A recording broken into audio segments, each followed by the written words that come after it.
आज हम जानेंगे हिंदी के जो पार्ट 2 का नाम है उसने कहा था। इसका जो लेखक है चंद्रधर शर्मा गुलेरी।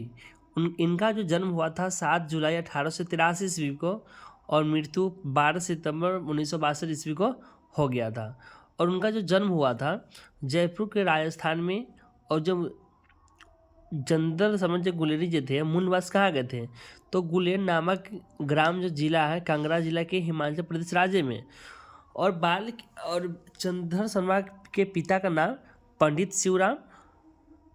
और इनका शिक्षा के बारे में जानेंगे कि बचपन में संस्कृत की शिक्षा 1899 में इलाहाबाद तथा कलकत्ता के विश्वविद्यालय क्रमशः एंट्रेंस तथा और मैट्रिक के परीक्षा 1991 में कोलकाता विश्वविद्यालय में इंटरमीडिएट किया और 1903 में इलाहाबाद विश्वविद्यालय से बीए किए थे। मतलब कि चंद्रधर शर्मा गुलेरी जो है और इलाहाबाद विश्वविद्यालय से बीए 1903 ईस्वी में किए और इंटरमीडिएट 1901 ईस्वी में।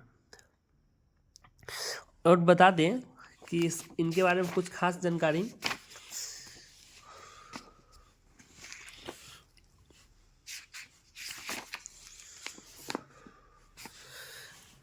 बहुत अच्छी क्वेश्चन ये है ये कि और अब घर जाओ तो कह देना कि मुझे उसने जो कहा था वो मैंने कर दिया।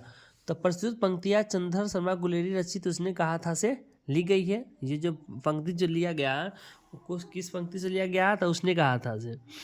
अपने प्राण देकर दी वह दोनों से कहता है कि सुबदानी से कह देना कि उसने जो कहा था वह मैंने कर दिया। तो इस पार्ट जो वीवीआई क्वेश्चन है वो दूसरा प्रश्न है। और आगे वाला क्वेश्चन जो है, बिना फेरे घोड़ा बिगड़ता है और बिना लड़े सिपाही। तो प्रस्तुत पंक्ति उसने कहा था कहानी से उदित है। इसके रचयिता चंद्रधर शर्मा गुलेरी है। यह कहानी एक युद्ध कहानी भी है। जर्मनी के साथ युद्ध हो रहा था। भारतीय सैनिकों अंग्रेजों के पक्ष से लड़ रहे थे। तो कई दिनों से युद्ध चल रहा था। जारे में हड्डियां अकड़ जा रही थी। सूबेदार हजारा सिंह लहाना सिंह से कहा और 3 दिन है, 4 दिन तो खंडक में बिता दिए, परसों रिलीफ आ जाएगी और फिर 7 दिन की छुट्टी।